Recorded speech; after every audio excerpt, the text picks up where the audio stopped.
I'm Alison Holt, and I'm a textile artist. Hello, I'm Chris Stafford, and this is Art, the podcast where we get up close and personal as we get to know creative women from around the world of visual arts. This is Season 3, Episode 9. My guest this week is the English textile artist Alison Holt, whose imagination captures landscapes and nature and weaves them into colourful canvases that are often taken for paintings. Alison says each piece is a combination of silk painting and freehand machine stitching. The painting creates depth, perspective and richness to the work and combines effectively with stitch to give detail and texture. Her work can be found in private collections around the world and in galleries from London to Sydney. Alison was born in Oswestry, Shropshire in 1956, the youngest of two girls to Cyril and Brenda Holt, who were garage proprietors. Her father died of a brain tumour when she was just 13, and her mother was left to raise her daughters. Her parents always supported her artistic interests, and by the time Alison graduated from Oswestry Girls' High School, she had only one ambition, which was to get into art college. From Shrewsbury Art School, she was accepted into the prestigious Goldsmith College in London, from where she graduated with a BA Honours in Fine Art Textiles, specialising in embroidery. By now, her talent had already been recognised, and she was immediately offered an exhibition and given commissions. She returned to Shropshire and began what was to become a parallel vocation in teaching at Wexham Art College. Alison married in 1993 and worked part-time in her studio while raising her two boys, Tom and Jonathan. For 40 years now, Alison has built her business as a textile artist, which includes writing books about her practice and teaching courses at her home studio throughout the year. Alison lives in Oswestry with her husband John Moses and their dog Bobby. Alison, welcome to the podcast. Thank you for taking time out of your day to join me this week. It's a pleasure. And you have been listening to the show, so you know what you let yourself in for. Yes, I do. So what would be a normal day for you then? Would you be working most of the day? Yes. Getting into the studio is my priority. Life gets in the way a little bit sometimes, so I don't always make it, but I think for the last 40 years, that's what I like to do. And then I slot in other things around it. If it's the other way round, I'm sure some people can relate to this. You never quite get in the studio. So I like to do it that way around. And you've got children, two boys, but I'm sure by now they're grown and they're away and with their own families. Yes, no, they're no grandchildren. My son Tom has a partner, and they live in London. And my son Jonathan lives locally, and he has a partner too. So we see plenty of them. But yes, they left home quite a while ago.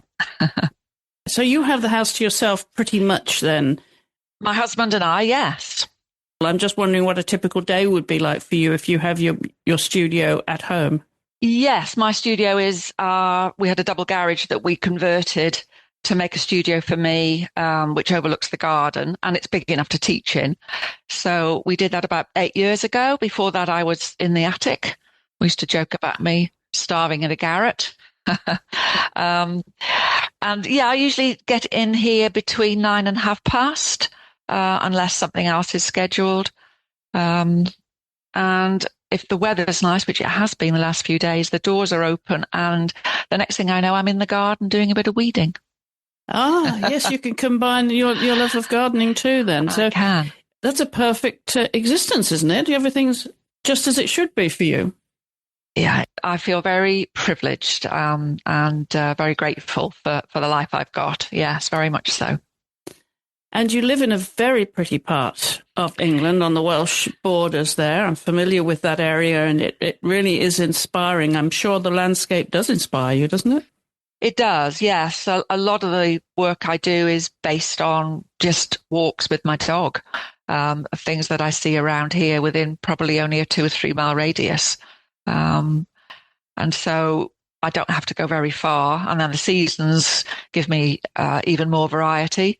So yes, it's a great place to live, and it's my hometown. So it's what I know and what I love. Born and raised, you didn't wander very far from home, except when you were in college.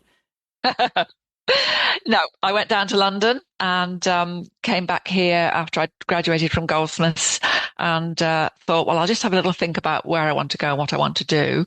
And I'm still here. In retrospect, is there anywhere you would like to live if you weren't living where you are? Um, I traveled extensively to Australia and New Zealand. I did before COVID.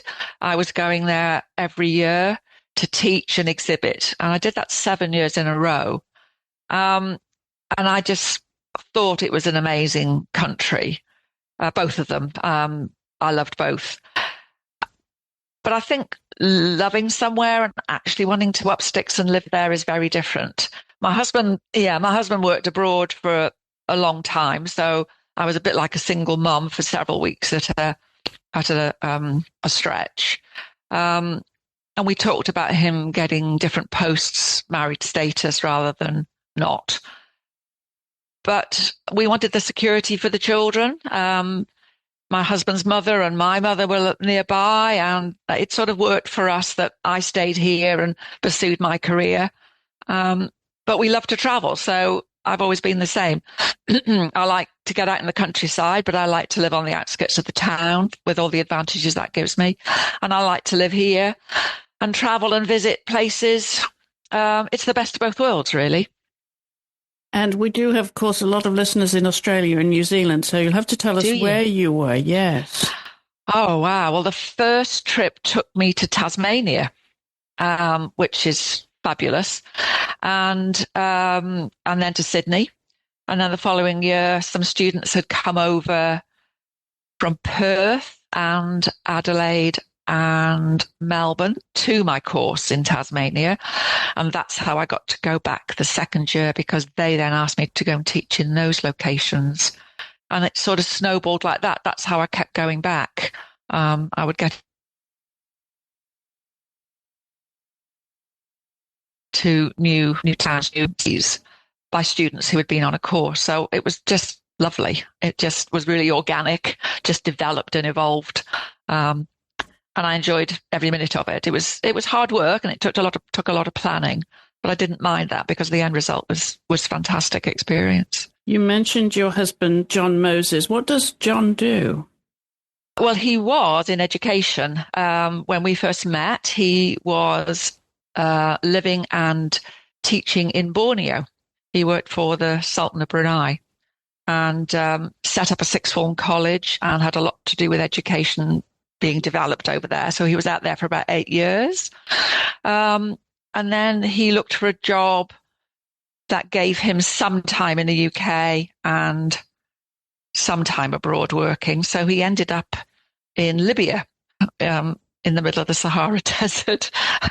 But it meant that he could still be in education. He was working in the training department, teaching nationals English and getting them into universities to be engineers. And there was a policy where he was really doing himself out of a job and all the other expats out of a job, because they were training local people to take over all the jobs with that. And he did that for a long time. Well, I'm bound to ask how you met. My best friend is John's cousin, and she introduced us. I was 18, and so was she. And she said, my cousin's coming home. He's been working in Borneo for several months, and I think you'll like him. I think you should meet him. So, yeah. And then what happened? Did you marry early then? Tell us the story. No, the running joke is that we had 3 attempts at a relationship before we finally got our act together. So I was actually 30 when John and I got together. Third time's a charm. Yes. So we had some ups and downs, I think you might say, in between. But yeah, it's we've been together now 30 something years. Yeah. So two children. So happy endings. Indeed. Indeed, it worked out in the end. Now, let's go back to your early life because, as you said, it was all very local. You didn't move far from Oswestry. You were born in 1956 in Oswestry. I was. Tell us a little bit about your parents, Cyril and Brenda, who are garage proprietors. Was that always the case? Well, when I was born, I think my father was a mechanic. My mum worked in a pharmacy, and they wanted their own business. And so when I was 7, we moved out of Oswestry to a village called Luncliffe, which is sort of towards the Welsh border. And they took on a business there where my father was in charge of mending cars. He had a paint shop where he actually mended the bodies as well as the engines. And my mum was in charge of petrol sales and car sales. And that was the family business. And that's where I was brought up. And they worked jolly hard. They really did. Was your dad involved in World War II? No. World War II ended before I think my father did his national service, but he wasn't old enough to be in World War II, no. It's quite a few years since the end of World War II, of course, but I'm wondering, being a child of the 50s, if you did feel any effects at all. Personally, I don't think so, although a lot of the attitude of my grandmother and my mother was a result of rationing, which obviously the whole country was affected by. So there was always that thing about not wasting food and, just generally being very careful with money and working hard and all the rest. But I don't think there were strong feelings about how difficult the war had been, because my grandfather actually didn't fight in the Second World War because he was excluded, because I think it was deemed that the work he was doing was important enough that he had to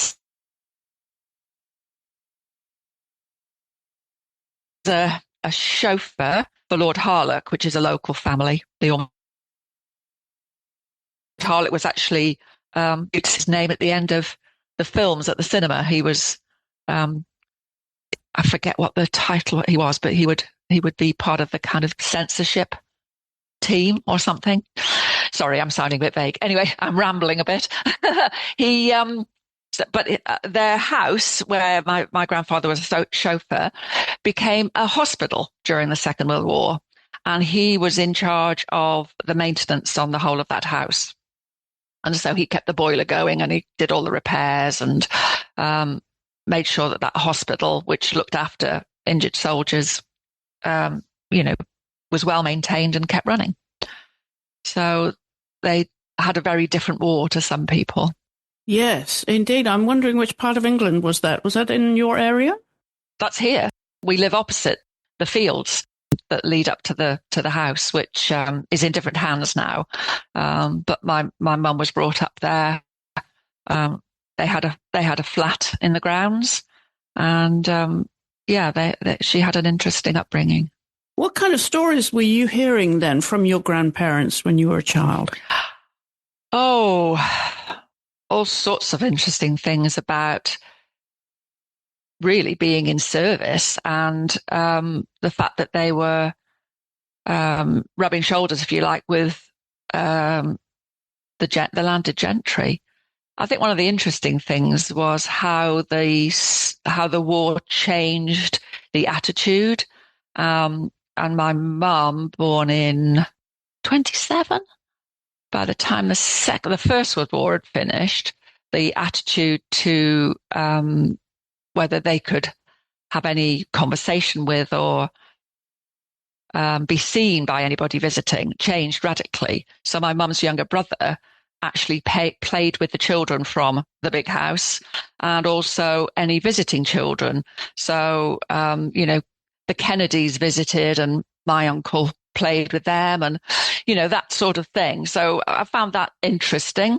And my mum was interesting because the last place she wanted to do was go into service. So she was very much her own woman. Yeah, I'm just wondering because, the family was in service, that you really felt the impact of the class system. I don't think I did personally. I think my mum didn't want to be in that world, which is why she went to work at the chemist in the pharmacy and why she and my father wanted to run their own business. They were forging ahead in their own way. And so I didn't really experience any of that. I heard the stories from my grandparents, but my mum's stories were really about her own experiences, which weren't really, this in the same world.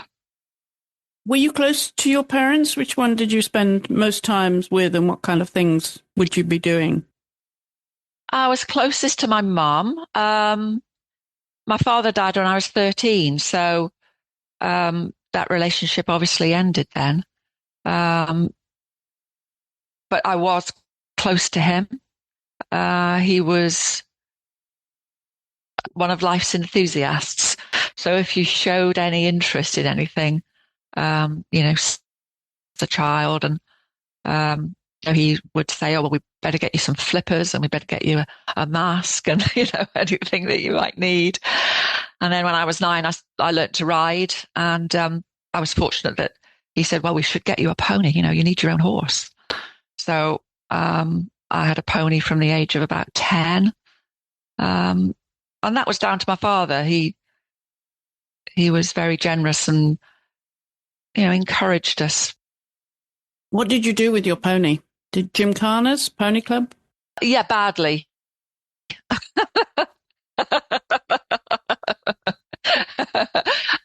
Well, I just used to go out riding. I just used to love to get out in the countryside. You could go a lot further on a horse than you could walking. And that's what I love to be. I just love to be outside. So that was the perfect thing for me. Well, were you competitive? Not really. No, I did try to learn to jump and, do various things, but my heart wasn't in it. And I don't think my skill level was there either. So it was really about just riding horses and being out in the countryside, which fortunately that's where I lived when I was about 4 miles out of the town. So it was on the doorstep. So that was lovely. Your father, your parents were really indulging you, whatever you wanted to try. Supporting. I didn't feel indulged, but I felt supported. I don't think I was spoilt. There's a difference, isn't there? Yeah, absolutely. Yeah. Yeah, I felt very supported and encouraged. You have a sister, Pauline, elder or younger than you? 3 years older. And were you good mates? Did you play together as children? Not really. No, we sort of rubbed along together. Okay. We have a good relationship now, which is lovely. That not to imply we had a bad relationship when we were at home, but there's always sort of sibling stuff going on, isn't there? And so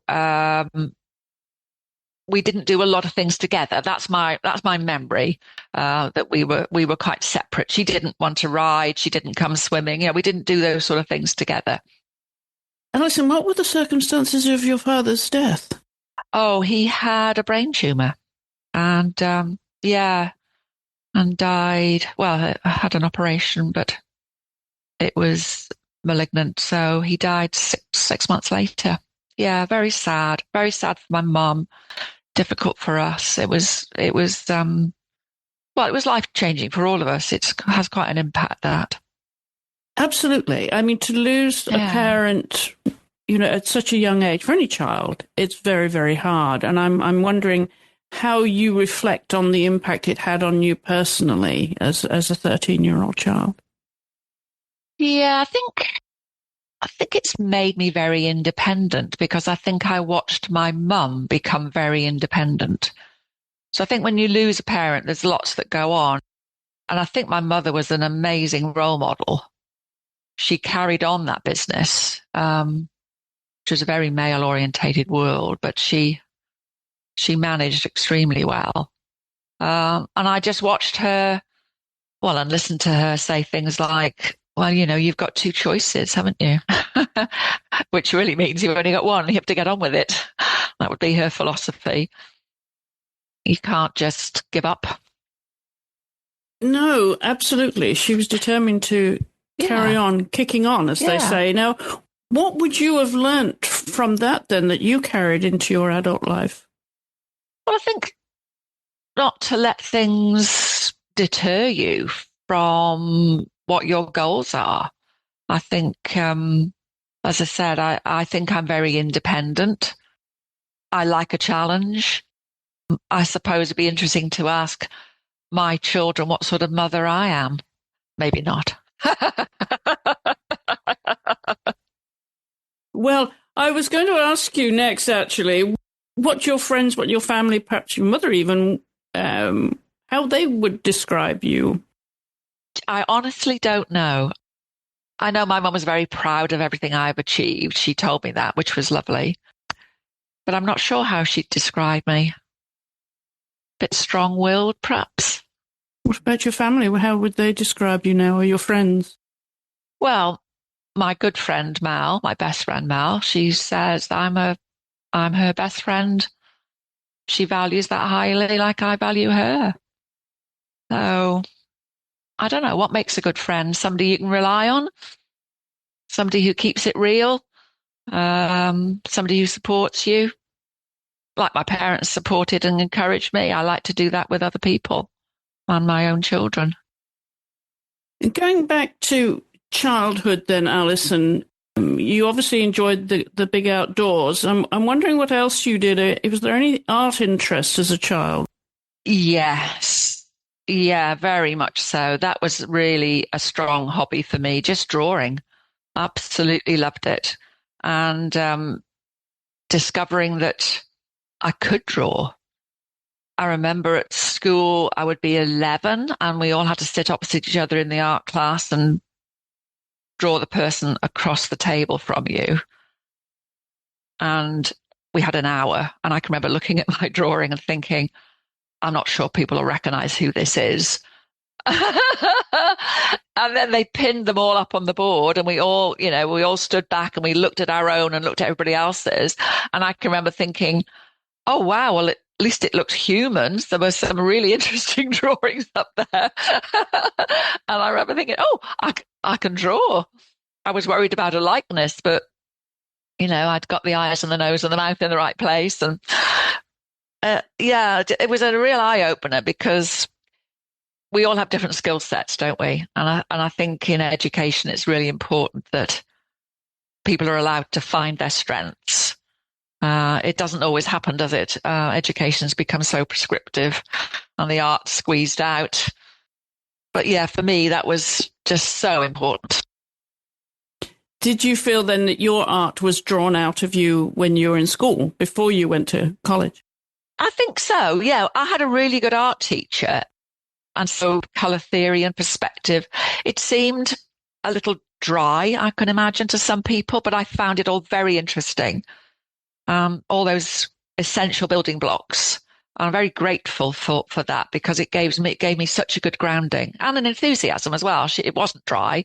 And I think it was a really, really good base for me to start art college with. So your pathway through high school then was determining what you were going to do. It was no doubt that you wanted to get into the arts. Absolutely. Yes. Art college all the way. What else did you do in school? What kind of student were you? I was extremely average, which is a family joke. When I got into Goldsmiths College, my mother told the local newspaper because she was very proud of me. And when they asked her what she thought and how she felt, she said, I'm absolutely delighted. And because Alison was very average at school, which I just think is hilarious. You clearly evolved as an artist. Well, I did. Yes, I think what my mum meant was I was very average at everything else. And so there's this kind of interesting viewpoint that perhaps art was the only thing I could do. anyway, it was all I wanted to do, so that's fine. I went to high school. You know, I did O levels and A levels, and as I say, in actual fact, being average is not a bad thing, is it? What else did you do in school? Were you a very social child? Did you make friends easily? Yes, I think I might have been seen as too social. Distracting you from your studies? Probably, yes. Chatting at the back of the class might be something I did a little bit too much of. Very sociable. Yeah, and going through school in the 60s and 70s was a very interesting time too, you know, socially and sure. In terms of pop culture as well. Were you into pop culture? Were you into music? Oh, yeah, we definitely were into music. Yes, very keen on all the Tamla Motown stuff and the glam rock, you know, Bowie, T-Rex. I can remember getting very excited about all those people. And we just faithfully watched Top of the Pops every Thursday. That's just my era, and talked about who was on there the next day. So yeah, that was a big deal. Music was a big, and going to dances, that was a big deal as well. So, 15, 16, 17, that's my memory. Discos. How about concerts? Do you remember the first concert you went to? Gosh, that's a good question. I'm trying to think. I did go to quite a lot, but I'm not sure what age I would be. Maybe 18 or 20. I went to see people like Fleetwood Mac, Billy Joel, Stevie Wonder, all of those. Yeah. So were you musical yourself then, apart from dancing and enjoying the professionals? Did you do anything yourself? Did you play an instrument? No, not musical at all. But you enjoy it? Yes, very much. Is it a part of your daily life in the studio? Do you have to have music playing?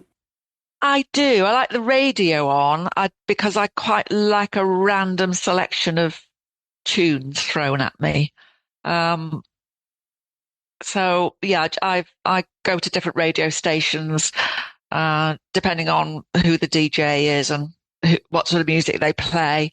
So I suppose I do quite like the 70s and 80s. Can't remember the 90s. Too busy rearing two children. Can't remember any of that music at all. If there's a quiz on, don't ask me a 90s question. Do you sing along? Are you a karaoke girl? No, I don't sing along. No, I might do in the car. Don't we all in the car? I think we all do.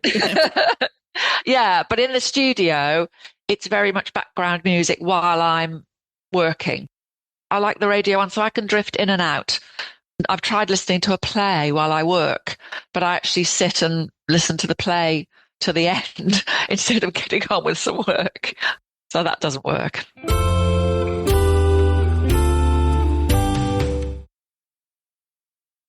So tell us, Alison, where and when you were actually deciding on which medium you were going to use. Was it whilst you were at Shrewsbury at the Art College or when you got to Goldsmiths?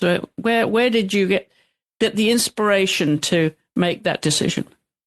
It was at Shrewsbury Art School where I had a really good tutor called Cameron Scott, he specialised in textiles. And so he really encouraged me to draw, but to draw with thread.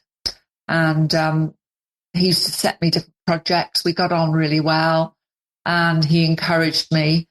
And he was really the one that said that I should apply to Goldsmiths. He felt that I could get a portfolio of work together and be worthy of a place there. So I owe him a lot. So he set me on that path. I thought I wanted to do ceramics, but it wasn't what I imagined. You know, when you've just had an art college, when you only had a school experience of art, which is painting and drawing and not even any 3D work really. You get to art college and there's all these things to choose from. And I got very excited about ceramics, but it wasn't what I thought it was. It was kind of much more technical, and I didn't really enjoy the fact that you'd have to put it in a kiln and say a little prayer and hope that it came out in one piece. That didn't appeal to me. Must be a little bit of a control freak, because that didn't appeal to me at all. I don't want any chance. I want it to be within my sight and within my control from A to Z, really. So yes, it was at Shrewsbury, and that was all hand embroidery in my portfolio that got me on the course. But then how my work developed was down to how we were taught at Goldsmiths, which was given all of these tools to play with, all of these ideas, and being told that, you should think of a sewing machine as something you can draw with. And that just appealed to me straight away. I just thought I found my thing. And that was the purpose of the course, was really to show you all these different ways of working with textiles. Because Goldsmith College is quite a prestigious college, so that must have been quite a turning point, I would imagine, to have been able to go to Goldsmith. Definitely, yes. I felt very fortunate, and it was a terrific experience. The tutors we had, and the fact that I went there has definitely given me opportunities and opened some doors for me. So, yeah, I'm very grateful for the fact that I went there. Was that a BA or a master's? It's a BA honours in fine art textiles with the speciality of embroidery, so specialising in embroidery. And so that really determined your career path then. So what happened next when you graduated? The first thing that happened was I was offered an opportunity to exhibit in an exhibition called Textprint, which was for the 30 most promising graduates that year. And so I went down to London and took part in that. And that gave me an opportunity to put some work in a couple of different galleries. I got commissioned to design some wallpaper. That was a little bit weird, but interesting. And then I came back up to Shropshire to have a little think about what to do next. And I got offered a job in Wrexham Art College, which is about 20 miles away. And the reason I got that job was they phoned Goldsmiths and said, have you got any graduates that have just qualified that live anywhere near, because we need a textile tutor. And it was a really tough interview because I was the only one there. Did you think that that would be the pathway into becoming a textile artist, that you would have to be a teacher too? No, I always said the last thing I wanted to do was teach, because when you're doing a degree in embroidery, you get asked an awful lot of questions by friends and family, and it's basically, what on earth are you going to do with that qualification? And I always said, I don't know, but I don't want to teach. And that's because I visualized myself in a secondary school with a lot of unruly pupils who were not interested in art. And I thought it would be more about discipline than teaching art. I mean, actually turned out that I loved teaching, but I don't think I would ever have loved working in a school, because I think the administration and the paperwork and the school inspection and all of that would not have suited me at all. But to teach enthusiastic adults who are keen is an absolute joy. And so when I went to Wrexham Art College and started teaching, I had some mature students. I used to work one day a week on the fashion department, one day a week on the fine art department, and half a day a week on their foundation course, which is the course I'd done at Shrewsbury. So it was very interesting, very varied, and I really enjoyed it. How long were you there? About 3 years. And then there was a change of head. And because I was part-time, you don't have any security. So an awful lot of part-time staff lost their hours. I went down to half a day a week. So the writing was on the wall.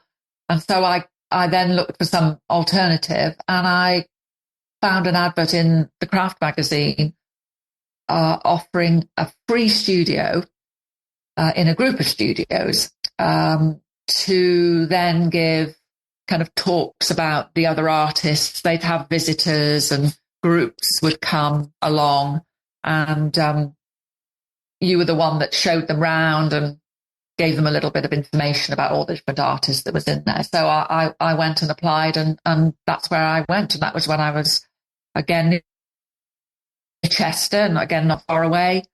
And I was in that studio for 18 years. That's where I started, and was in a converted barn with a lot of like-minded people, which was really good. So that was kind of a cooperative then, was it? Well, it was owned by somebody who had this idea of creating a craft centre with lots of artists and craftspeople in all of these studios. And then he was in the farmhouse with a shop that sold craft materials and crafts, and had a cafe. So that was his little enterprise. And he was creating a business out of that. And so I was there with a woodworker and a potter and a jeweler. And then we had a picture framer move in, which was wonderful for me because I needed picture frames. And it just evolved and developed. We saw lots of people come and go. But I was there for 18 years. Just very fortunate. That was my next step. Starting off as an artist is never easy, but it seems to me that it was seamless from going from college, from Shrewsbury to Goldsmith, and then actually getting commissions and being known as a professional artist very early on in your career as a young woman. That must have been a great confidence builder for you. I guess when you look back, it all looks really well planned, but I don't think it actually was. I think it evolved. Losing your teaching hours was quite traumatic, and wondering what to do next. And then having a free studio still meant that I'd got to earn a living, and I'd got rent to pay. And it was a very hand-to-mouth experience. And the first few years I was there, people would open the studio door and say, "Do you make or do you embroider?" And I'd say yes before they could finish the sentence. And so I was embroidering padded coat hangers. Somebody who was opening a new shop in Chester. I was selling small pieces of my work to several small galleries. That took me quite a few years to build up. So it was really hard work. I was working 6 and 7 days a week. So it sort of looked seamless and relatively easy, but there was a lot of dedication and application, really. That went with it all. I think when you're asked the questions, you tend not to dig too deep with what was actually going on. And I did take a job at one stage because I couldn't afford the rent, which was another teaching job, which was really very stressful. And I only lasted about 4 months, but it did just get me over a financial hump. So yeah, there's been ups and downs, but yes, I've been very fortunate with the commissions I've had and the opportunities I've had, for sure. Yeah. Were there times of self-doubt, though? Is often that happens with artists, the imposter syndrome, that I can't make a living out of this. This is all well and good, but I can only make a living if I'm teaching. What was your mindset in all of this? Were you so determined that this was going to work, you never wavered from your path? I think that's true. I think I was just so determined to make it work. And so the ideal would be to produce artwork that I was passionate about, sell it through galleries, sell it direct to people by some method. I opened my studio up and, that works really well. That was always my goal, but I'm there now and I've been doing that for quite a long time. But I literally would embroider anything in the early days because that would pay the rent. And I don't think that did me any harm. I enjoyed the challenge. And so running the teaching parallel to the making my own work And sometimes I feel some of the work I made in the early days was compromised because it had to sell. And I've slowly moved towards things that I really want to make. But I'm my mother's daughter. I'm very pragmatic. So you don't, you don't fight against how it is. You recognize how it is. You're a realist, and you work with that. And during this time, of course, you had to raise the two boys. So how much of your art had to wait then, or were you able to combine the two, keep on your art path at the same time as raising the boys? How did that timing work out?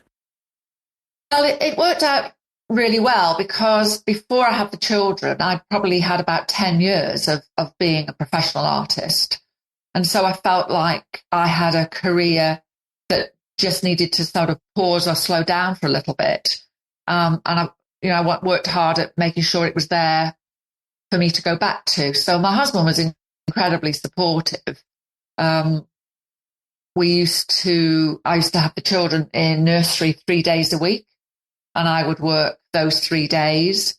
And when my husband came home on leave, he would take care of the children, but we tended to do a lot of things together as a family. So yeah, my art career took a bit of a back seat for 4 or 5 years. But I was still pretty active. I can remember being accepted at the Chelsea Flower Show as in the sort of art gallery section that they had. And that was such a great opportunity. And asking my mum whether she thought she could manage both children for a week while we went to London. My mum said, yes, of course. And I think they were 2 and 4 years of age. So, I did keep things ticking over. And that became the mainstay. I mean, I talked about selling direct to the public. The Chelsea Flower Show offered me that opportunity. And I actually ended up going there 26 years in a row. That was a major selling venue for me in London. And from that, did you get commissions? I did, yes. I mean, that's what Chelsea gave me, was again the opportunity to meet the right people. And so lots of commissions. I would meet gallery owners, opportunities to teach different places. So yes, it did it again. It was a bit like goldsmiths. It was, it's like a seal of approval, isn't it? If you're in the right place, in the right gallery, it's a shortcut for people to recognize that you are of a certain standard. And so I think Chelsea gave that to me, Chelsea Flower Show. Yeah, it was great. Really good experience. Endorses you as an artist, and it gives your work validity, doesn't it? Exactly. It does, yeah. Helps with the imposter syndrome. So how much of your work now is commissions then, Alison? It fluctuates a lot. I've got one commission waiting to be started at the moment. Last year I did 3. Some years I might do 6 or 7 or 8 commissions. It just varies hugely. We had a very strange experience with COVID. Everybody did, when everything was just on hold. And it almost feels like I've started a career again. And because I don't go to somewhere like Chelsea Flower Show now, I'm not getting the same exposure. And so I think that's the reason, probably just thinking now, probably the reason I'm not getting as many commissions. But that's okay. It frees up my time for me to pursue my own ideas and my own work. And then your own ideas, do they come from, as we talked about earlier, the landscape in Shropshire, or do you go out and photograph to get inspiration? How does that work? I do, yes. I've just always got a camera with me, or these days it's the phone, isn't it? Because the cameras are so good. And And so, yes, it's walking the dog, out with friends, walking.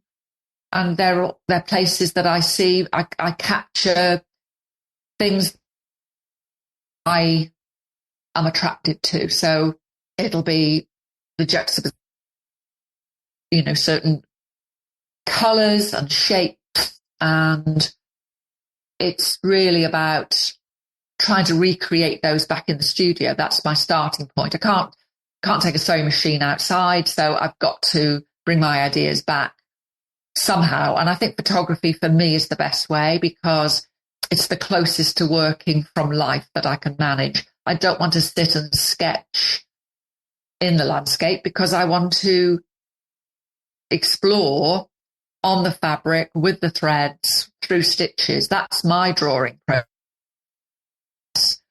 And so I draw how I would sketch. And my sketches are always super detailed.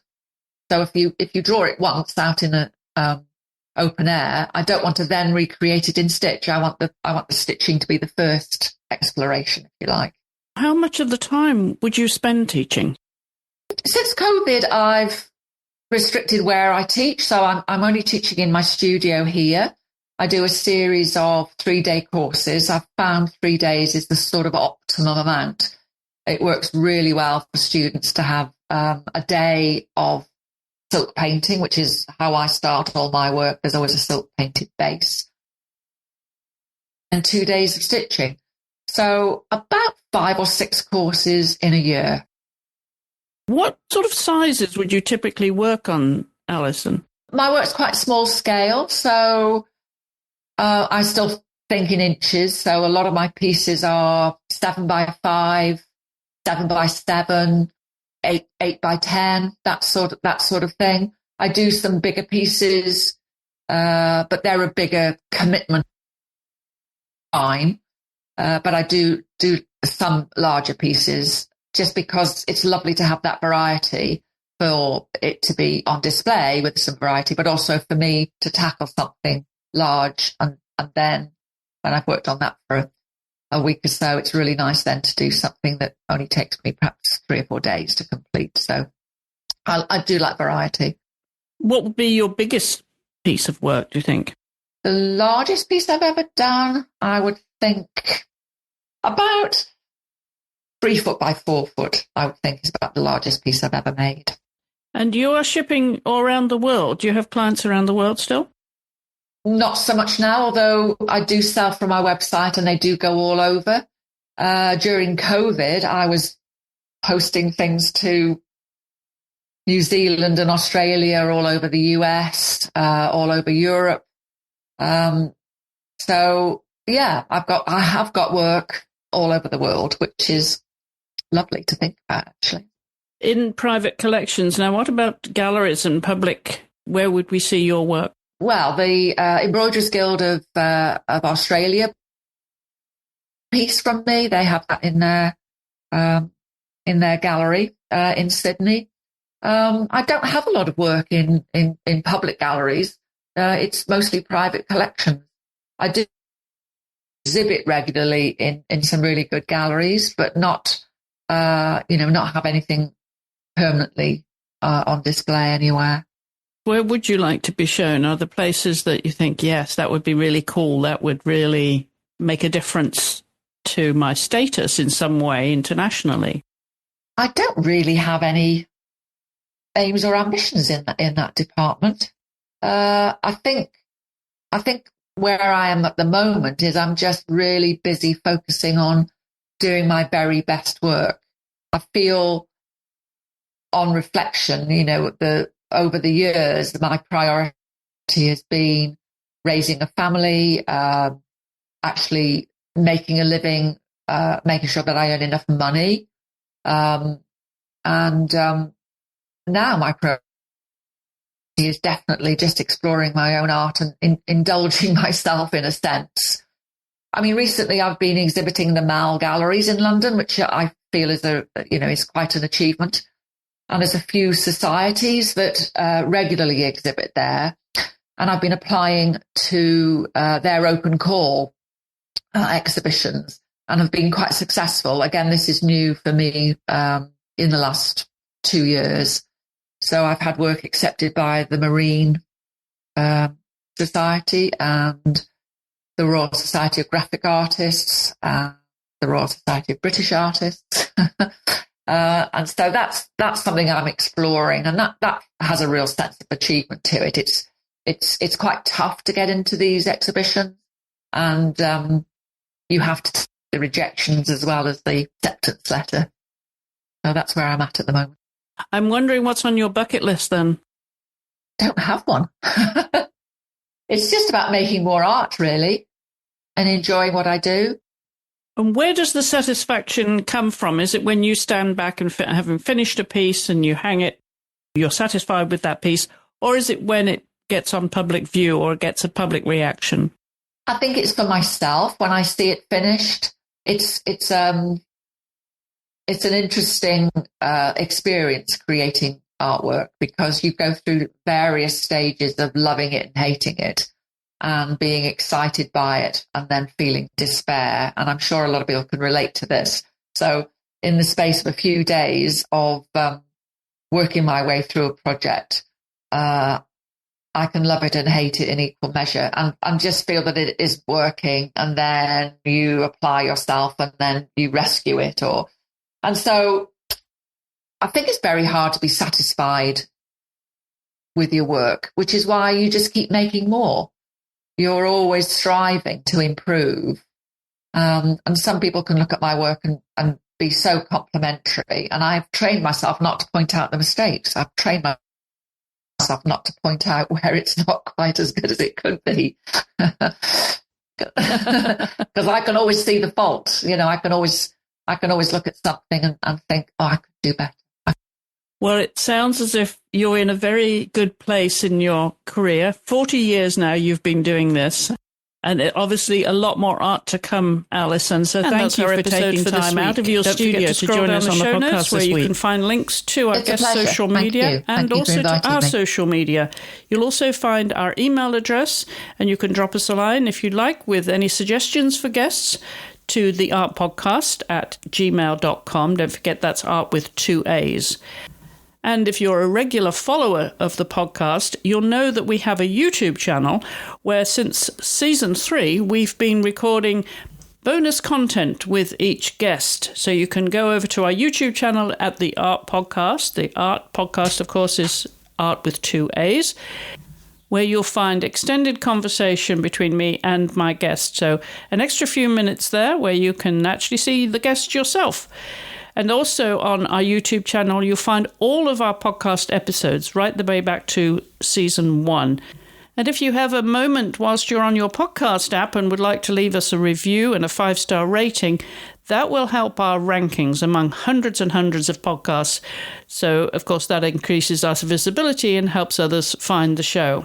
And you can, of course, share each episode or the show from your podcast app with anyone that you think might enjoy the show. My thanks again to my guest this week, Alison Holt, and to you for listening. I know you have lots of choices. I'll be back in 2 weeks' time with another guest from the world of visual arts. So I do hope you'll join me then.